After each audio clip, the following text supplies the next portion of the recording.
Alright, hey guys, and welcome back to another gaming news video for August 15th, 2012. And the first story that I wanted to cover today actually has to do with a sort of revival of an old retro console in a pretty unique way, and that is the Vectrex. Now, many of you know that the Vectrex is one of my favorite game systems ever. I absolutely love the thing. And what made the Vectrex so unique is that it released as its own standalone console without the need for hooking it up to a TV.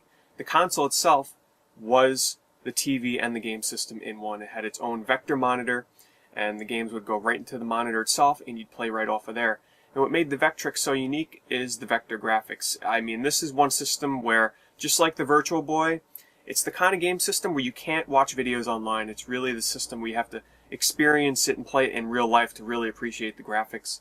And to add color to these games, they were in black and white. You'd put color screen overlays on top of the game system.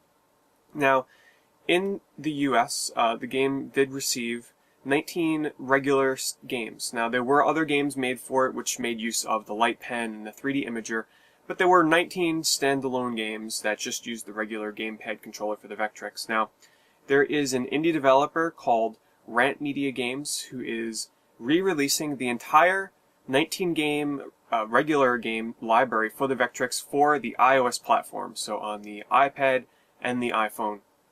Now, naturally, like most emulation, it's not going to be just like you were playing it on a regular Vectrex, because there's just something about the glow and the hum and the real graphics of a vector monitor. So it's not going to be one for one, but this is going to be the closest thing for those of you that have an iPad, especially, to experience the Vectrex library without having to own the console. Now, the really cool part is it's also going to support the iCade, which is something that I'm still looking to pick up eventually, but it's essentially a shell, a big shell, that you can stick your iPad on, and it really turns it into a virtual little arcade machine. It comes with its own arcade buttons, arcade joystick, and a little arcade cabinet, and it really makes your iPad look like a miniature tabletop arcade. And the Vectrex library is going to be available, and it's going to function with the iCade. So this is definitely something for you guys to look out for in the future. As of right now, there is no set release date for this, but definitely I'll keep you guys informed, probably on Facebook or something. Or when I do get my hands on it, I'm sure I'll download it and give it a try and see what it's like. Now, the next story some of you might have been aware of because it was announced, quite a bit ago. And that was the fact that SNK is coming out with an official new system for Neo Geo in the form of the Neo Geo X. It's a handheld system that will be coming out because it has now gotten an official release date and an official price. And that is going to be December 6th worldwide for $200, which is a lot cheaper than the original rumored price of £500, which in US dollars, I think off the top of my head, came out to be something like around $800, I believe. So much cheaper than originally thought to, that it was thought to be released as. Now, it's not just going to come with the handheld, but it's also going to come with a charging station, which I have to say is one of the coolest charging stations I have seen ever for a handheld. It's actually a miniature version of a Neo Geo AES, and it's also going to come with a joystick which also mimics an original Neo Geo AES arcade joystick, which is absolutely awesome. All that for the price of $200. Now, the system is going to come preloaded with 20 games, original Neo Geo games, a lot of fighting games in there, so fighting game fans will definitely, have a lot to look forward to. It's also going to come with a cartridge slot, so that I assume it's going to support ROMs of other Neo Geo games, so that you can play the entire Neo Geo library on the, the handheld itself, which is what a lot of people are assuming. It's also going to have a 4.3 LCD screen, so it's going to look nice and play nice, hopefully. Now, nobody has had hands-on with this system yet, from what I know, so, details are still a little bit scarce in terms of how this thing will actually play and look. But since it's an official product and not some bootleg, at a Hong Kong or something, my hopes are high, and I will definitely be picking one of these up, and I'll be sure to let you guys know my thoughts. Moving on to just a little bit of Nintendo news here. Now, gamers that are signed up for Club Nintendo in Europe and Japan for quite a long time have had access to a certain Club Nintendo award that America, for some reason, didn't have until now.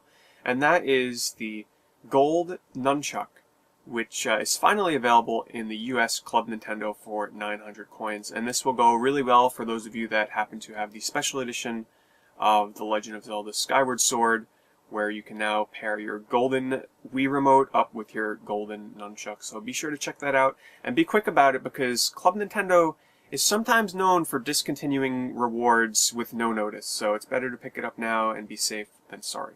A lot of you know that I am highly anticipating The Last Guardian, the game by Team Ico that is due out for the PlayStation 3. Originally, this was supposed to come out in 2011, and we are now nearing the end, well, the middle, but nearing the end of 2012, and there's still no release date in sight for The Last Guardian. Well, some news is better than no news about this game, because there are many skeptics out there that believe that The Last Guardian is not coming out, and it might get cancelled. They're going through a lot of development issues and changes in the team, and bringing in team members outside of Team Ico. Let's just say that it's a little bit scary in terms of what's going on in the development of The Last Guardian, and the latest news is that they've run into even more technical issues with developing the game, to the point where the developers are having to go back and restructure entire parts of the game that were completely done.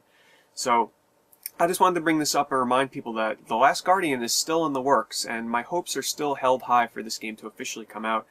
And the fact that, it's rumored that the PlayStation 4 is coming out next year, they're still saying that this will be coming out on the PlayStation 3, so hopefully this game comes out and it's not cancelled. Sony definitely has a lot of hope in Team Ico creating this game because, well, it's not every day that they give a development company this long and as long as they need without any deadlines to develop their game, so they have a lot of hopes for it, and so do I. And the last story today that I wanted to cover comes out of Gamescom, where Sony has revealed a new platformer coming out for the PlayStation Network, and the tentative title right now is Rain.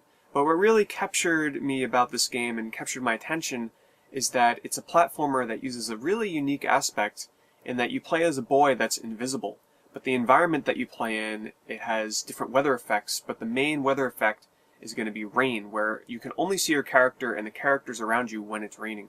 So if you go under an underpass or, the weather clears up and it stops raining, you can't see your character. And you might only be able to see where you are in the game world when you walk in puddles, or if you knock into objects in the world.